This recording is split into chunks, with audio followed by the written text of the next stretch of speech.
নমস্কাৰ এই মুহূৰ্তত এক গুৰুত্বপূৰ্ণ খবৰ লৈ ষ্টুডিঅ'ৰ মজিয়াত মই পল দাস 29 জুন শনিবাৰে জিলা আয়ুক্তৰ কাৰ্যালয়ত এটি গাম্ভীৰ্যপূৰ্ণ অনুষ্ঠানেৰে সাংস্কৃতিক তথা শৈক্ষিক নগৰী 600 বছৰীয়া আহোম ৰাজত্বকালৰ শেষৰখন ৰাজধানী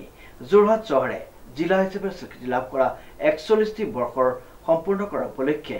জিলা প্ৰশাসনৰ উদ্যোগত উদযাপন কৰা হয় যোৰহাট জিলা দিৱস চাওক আমাৰ বিশেষ প্ৰতিবেদন 29 জুন শনিবাৰে জিলা আয়ুক্তৰ কাৰ্যালয়ত এটি গাম্ভীৰ্যপূৰ্ণ অনুষ্ঠানেৰে সাংস্কৃতিক তথা শৈক্ষিক নগৰী 600 বছৰীয়া আহোম ৰাজত্বকালৰ শেষৰখন ৰাজধানী যোৰহাট চহৰে জিলা হিচাপে স্বীকৃতি লাভ কৰা 41টি বৰ্ষ সম্পূৰ্ণ কৰা পৰিপ্ৰেক্ষিতত জিলা প্ৰশাসনৰ উদ্যোগত উদযাপন কৰা হয় যোৰহাট জিলা দিৱস উল্লেখযোগ্য যে 41খন পতাকা উত্তোলনেৰে 41তম যোৰহাট জিলা দিৱসৰ শুভাৰম্ভণি কৰা হয় এক পবিত্ৰ ক্ষণত 41তম জিলা দিৱসৰ উপলক্ষে আজিৰ পৰা 3 দিনীয়াকৈ সমগ্ৰ জিলাখনতে বৰ্ণাঢ্য কাৰ্যসূচীৰে যোৰহাট জিলা দিৱস উদযাপন কৰিবলৈ লোৱা হৈছে ঐতিহাসিক জিলা আয়ুক্তৰ কাৰ্যালয়ৰ সন্মুখত 41 বছৰ সম্পূৰ্ণ হোৱাৰ শুভক্ষণত জিলাখনৰ বিভিন্ন ক্ষেত্ৰৰ লগত জড়িত 41 গৰাকী বিশিষ্ট ব্যক্তিয়ে এক গাম্ভীৰ্যপূৰ্ণ পৰিৱেশত 41খন পতাকা উত্তোলনেৰে আজিৰ প্ৰথম দিনৰ কাৰ্যসূচী শুভাৰম্ভ কৰে অহা 1 জুলাই আমাৰ জিলাখনে 41 বছৰ সম্পূৰ্ণ কৰিব সেই হিচাপে আমি 3 দিনীয়া কাৰ্যসূচীৰে আমি আজি কাইলৈ আৰু পৰহিলৈ আমি কাৰ্যসূচী কিছু লৈছোঁ আজি আপোনালোকে দেখিলে আমি 41খন ফ্লেগ হোষ্ট কৰিলোঁ আমাৰ বিভিন্ন ক্ষেত্ৰৰ ব্যক্তিসকলৰ দ্বাৰা আমাৰ ৰাইজ আৰু আমাৰ আটাইতকৈ ভাল লাগিছে প্ৰায় সকলো আশীৰ্বাদ দিবলৈ আমাৰ মাজলৈ আহিছে ইয়াৰ পিছত আমাৰ প্ৰায় 1200 স্কুল আছে চৰকাৰী বেচৰকাৰী মহাবিদ্যালয় আছে ইয়াত এতিয়া গ্ৰন্থদান দিৱস হৈ আছে আমি চেষ্টা কৰিছোঁ 12খন স্কুলত লাইব্ৰেৰী থাকিলেও গ্ৰন্থৰ প্ৰতি যাতে ল'ৰা ছোৱালী এটা হাবিয়াস আহে আৰু জিলাখনৰ লগত তেখেতসকল যাতে কানেক্ট হয় তাৰ এটা আমি লৈছোঁ আজি গ্ৰন্থদান দিৱসৰ পিছতেই তেওঁলোকৰ এখন মিটিং কৰিবলৈ দিছোঁ য'ত আমাৰ যোৰহাটৰ মনীষীসকলৰ কথা তেওঁলোকক আজি কোৱা হ'ব সোঁৱৰণ কৰা হ'ব যাতে আমাৰ উঠি অহা প্ৰজন্মই যোৰহাটৰ লগত কানেক্ট কৰিব পাৰে আবেলি 3টা বজাত আমি তিতাবৰ মহকুমা ডিপটি কাৰ্যালয় এখন আলোচনা চক্ৰ ৰাখিছোঁ যোৰহাটৰ উন্নয়নৰ ওপৰত কাইলৈ আমাৰ 90খন গাঁও পঞ্চায়তত 90খন গাঁও সভা হ'ব আৰু সকলো বিভাগীয় কৰ্মচাৰী সকলো বিষয়া তালৈ যাব ধ্বজাবাহী আঁচনি লৈ যাব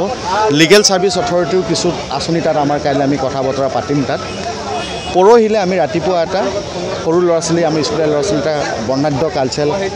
প্ৰচেশ্যন আমি ইয়াত কৰিম কৰি 10টা বজাৰ পৰা আমাৰ মূল সভাখন হ'ব মাননীয় হিতেন্দ্ৰ নাথ গোস্বামী মহোদয় তেখেত মুখ্য অতিথি হিচাপে থাকিব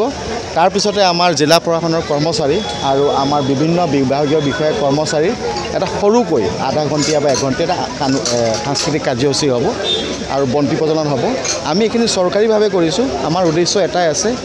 সকলো ৰাইজক মই অত্যন্ত বিনম্ৰতাৰে অনুৰোধ কৰিছোঁ এখন আপোনালোকৰ জিলা আমি নিমিত্ৰ মাত্ৰহে আপোনালোকে এই জিলাখনক মৰম কৰক সকলোৱে নিজ নিজ শক্তি সামৰ্থ্যৰে জিলা দিৱসটি উদযাপন কৰক ধন্যবাদ মইতো এইটো অনুৰোধ কৰিয়ে আছোঁ যে সদায় যদি 1 জুলাই দিনাখন সদায় গধূলি আমাৰ সকলো যোৰহাটৰ ৰাইজে নিজৰ ঘৰত যদি জিলাখনৰ সৰ্বাংগীন উন্নয়ন আৰু জিলাখনৰ ভালৰ কাৰণে যদি এগছি বন্তি জ্বলায় ইয়াতকৈ আৰু সুখৰ কথা পৃথিৱীত নাই মই সকলোকে কৰজোৰে সেই কৰ্মবাহী কৰিবৰ কাৰণে অনুৰোধ কৰিছোঁ ধন্যবাদ পতাকা উত্তোলনৰ পিছতেই যোৰহাট বিধানসভা সমষ্টিৰ বিধায়ক হিতেন্দ্ৰ নাথ গোস্বামী দেৰগাঁও বিধানসভা সমষ্টিৰ বিধায়ক ভৱেন্দ্ৰনাথ ভৰালী বিশিষ্ট শিক্ষাবিদ তথা বৌদ্ধ পণ্ডিত ডক্টৰ ললিত শ্যাম জিলা ছেছন আৰু সত্ৰ ন্যায়াধীশ প্ৰাঞ্জল দাস আৰু আৰক্ষী অধীক্ষকগৰাকীয়ে ভাষণ প্ৰদান কৰি যোৰহাটৰ বৰেণ্য ব্যক্তিসকলক শ্ৰদ্ধাৰে স্মৰণ কৰাৰ লগতে জিলাবাসীলৈ জিলা দিৱসৰ শুভেচ্ছা জ্ঞাপন কৰে জিলাখনৰ গঠনৰ পৰা এই সুদীৰ্ঘ 41 বছৰে জিলাখনে শিক্ষা সাহিত্য সংস্কৃতি সৰ্বদিশতে আগবাঢ়ি গৈ ৰাজ্যখনৰ ভিতৰতে এখন অগ্ৰণী জিলা হিচাপে পৰিচয় লাভ কৰিবলৈ সক্ষম হৈছে বুলি কৈ আটাইকেইগৰাকী বক্তাই জিলা প্ৰশাসনে 3 দিনৰ কাৰ্যসূচীত জিলাখনৰ বিভিন্ন গাঁও পঞ্চায়ত পৌৰসভা বিদ্যালয় আদিত লোৱা বিভিন্ন পদক্ষেপসমূহক ভূয়সী প্ৰশংসা কৰে অভিভূত হৈছোঁ আনন্দত অভিভূত হৈছোঁ আজি এই যোৰহাট জিলা যিটো প্ৰতিষ্ঠা দিৱস যোগদান কৰিব পায় কাৰণ মোৰ যথেষ্ট বয়স হৈছে তথাপি মই আজি এই অনুষ্ঠানটোৰ গুৰুত্ব বুজি মই আহিলোঁ তিতাবৰৰ পৰা আৰু মই খুব ভাল লাগিছে যে আজি এইটো মই প্ৰথমেই দেখিছোঁ কাৰণ মই যোৰহাটতে ডাঙৰ দীঘল হোৱা নিচিনা মই ল'ৰালিকাল মই ইয়াতে মই পঢ়িছিলোঁ শংকৰদেৱ ছেমিনাৰীৰ পৰা মই মেট্ৰিক পাছ কৰি গৈছোঁ 1955 চনত আজি বহু বছৰ হ'ল তথাপি মানে মই আহিলোঁ আজি এই দিনটোত উপস্থিত থাকি অন্তত মই বহু লোকক লগ পোৱা অৱশ্যে চববোৰ আজিকালি নতুন মানে চিনাকি নাই আগৰ পুৰণা মানুহবোৰতো নাই লগৰবোৰ ঢুকালে তথাপি এই যোৰহাটৰ এই কোৰ্টটো বিশেষকৈ দেখিলে মোৰ বহু কথা মনলৈ আহে আমি পঢ়ি থাকোঁতে এইটো প্ৰায় 50-51-52 চনৰ পৰা তেতিয়া এইটো পুৰণা আমাৰ যিটো কোৰ্ট বিল্ডিং আছিলে আমি আহিছিলোঁ ইয়াত আমি খোজকাঢ়ি ফুৰিছিলোঁ চাইছিলোঁ ইয়াৰ কথাবিলাক বৰ মনত পৰে সেই কথাবিলাক এতিয়াও মনলৈ আহে সেই আমাৰ স্কুলৰ ছাত্ৰ থাকোঁতে আৰু এই ওচৰতে আমাৰ ইয়াত আদা আৰু মানে বুট মাহ আমি খাওঁ পানী খোৱা ছুটীত স্কুলত পানীৰ লগত তেতিয়া আহি পেলাই আমি এই বিল্ডিঙত সোমাওঁ আৰু আমি কণ্টেক্ট কৰোঁ মানে চোৱা চিতা কৰোঁ ভাল লাগে আজি এইটো দেখি আৰু প্ৰতিষ্ঠা দিৱসৰ এই মুহূৰ্তত মই বৰ নষ্টালজিক হৈ পৰিছোঁ মই খুব ভাল লাগিছে আৰু মই ক'বলৈ ভাষা নাই আজি মই সৌভাগ্য বুলি ভাবিছোঁ যিহেতু আজি এনেকুৱা এটা অনুষ্ঠানত মই যোগদান দিবলৈ যে মোৰ এটা সুযোগ পালোঁ আৰু নিমন্ত্ৰণ কৰাৰ কাৰণে উক্ত অনুষ্ঠানটিত জিলা আয়ুক্ত পুলক কুমাৰ মহন্তই আদৰণি ভাষণ প্ৰদান কৰি সমূহ জিলাবাসীলৈ জিলা দিৱসৰ শুভেচ্ছা জ্ঞাপন কৰাৰ লগতে ৰাইজৰ সহায় সহযোগিতাৰে জিলাখনে আজি এই পৰ্যায়ত উপনীত হ'বলৈ সক্ষম হৈছে বুলি গুৰুত্বপূৰ্ণ মন্তব্য প্ৰদান কৰে জিলা দিৱসৰ লগত সংগতি ৰাখি জিলাখনৰ বিভিন্ন প্ৰান্তত পৰিৱেশ নিকাকৰণ গ্ৰন্থদান গাঁও সভা বিশিষ্ট ব্যক্তিসকলৰ লগত আলোচনা চক্ৰ জিলাখনৰ বিভিন্ন বিভাগৰ দ্বাৰা নিজ নিজ ধ্বজাবাহী আঁচনিৰ প্ৰসাৰ তথা কাৰ্যসূচীকৰণ কৰা আদি কাৰ্যসূচী হাতত লোৱা হৈছে বুলি জিলা আয়ুক্তগৰাকীয়ে উল্লেখ কৰে উক্ত অনুষ্ঠানত সমবেত সংগীত পৰিৱেশন কৰাৰ লগতে নাগিনীজান চাহ বাগিচাৰ শিল্পী দলে চাউৰা নৃত্য প্ৰদৰ্শন কৰি উপস্থিত সকলোকে আপ্লুত কৰে এই অনুষ্ঠানতে জিলাখনত যক্ষ্মা ৰোগ মুক্ত কৰাৰ লক্ষ্যৰে মৰমৰ যোৰহাট অধীনত বিশেষ স্বাক্ষৰ অভিযান আৰম্ভ কৰাৰ লগতে প্ৰাচীৰ পত্ৰিকা সাকু উন্মোচন আৰু গ্ৰন্থদান কাৰ্যসূচীও হাতত লোৱা হয় কৃষ্ণকান্ত পণ্ডিতলৈ জহিৰুদ্দিন আহমেদ বিমান চন্দ্ৰ বৰুৱাৰ দৰে শিক্ষাবিদে আমাৰ ইয়াত শিক্ষা অনুষ্ঠানবিলাকক নেতৃত্ব দিছে আৰু সেইকাৰণে আমি শিক্ষাৰ মহানগৰী হিচাপে আমাৰ কথা বতৰা আমাৰ আচাৰ ব্যৱহাৰ সুন্দৰ হ'ব লাগে আৰু এইকাৰণে মই এই দিনটোত সেই কথাটো সকলোকে আকৌ মনত পেলাই মই সকলোৰে ভৱিষ্যত উজ্জ্বল কামনা কৰি মোৰ দুআষাৰ সামৰিলোঁ আৰু মই ডিষ্ট্ৰিক্ট এডুকেশ্যন বিশেষভাৱে ধন্যবাদ সহকাৰী আয়ুক্তই আঁত ধৰা অনুষ্ঠানটিত তিতাবৰৰ প্ৰাক্তন বিধায়ক হেমন্ত কলিতা যোৰহাট পৌৰসভাৰ পৌৰপতি উপ পৌৰপতি যোৰহাট উন্নয়ন প্ৰাধিকৰণৰ সভাপতি জিলা উন্নয়ন আয়ুক্ত জিলাখনৰ বিশিষ্ট নাগৰিক সাংবাদিকসকল চিকিৎসক ব্যৱসায়ী প্ৰমুখ্যে জিলা প্ৰশাসনৰ বিষয়া কৰ্মচাৰী তথা জিলাখনৰ বিভিন্ন বিভাগৰ বিষয়াসকল উপস্থিত আছিল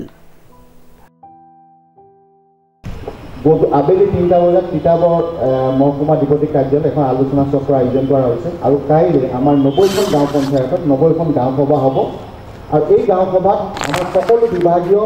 বিষয়া কৰ্মচাৰী তেখেতসকলৰ ধ্বজাবাহী আঁচনি লৈ যাব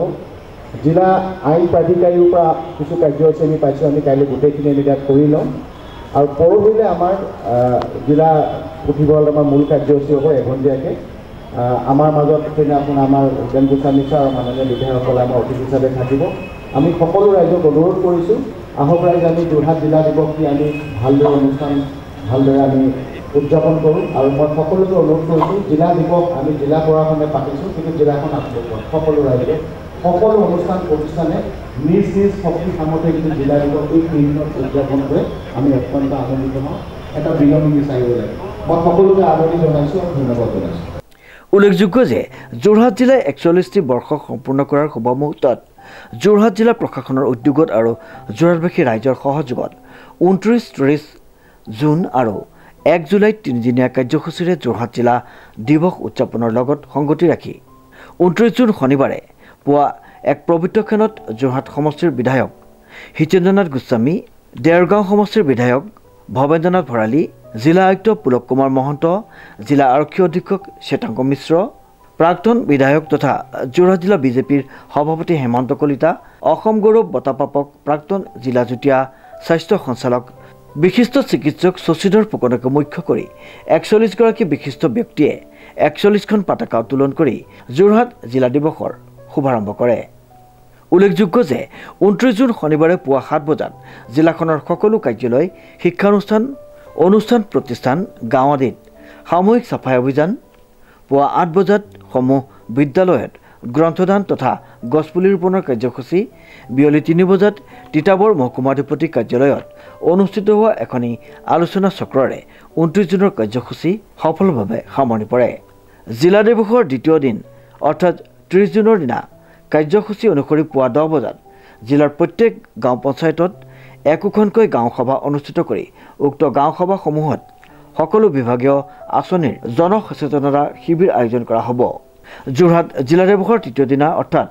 1 জুলাই সোমবাৰে পুৱা 8 বজাত বাহিৰ কৰা হ'ব এক বাৰেৰহণীয়া সাংস্কৃতিক শোভাযাত্ৰা। পুৱা 10 বজাত যোৰহাট জিলা পুথিভঁৰালৰ শ্ৰী শ্ৰী পীতাম্বৰ দেৱগোস্বামী প্ৰেক্ষাগৃহত অনুষ্ঠিত হ'ব এখনি মুকলি সভা।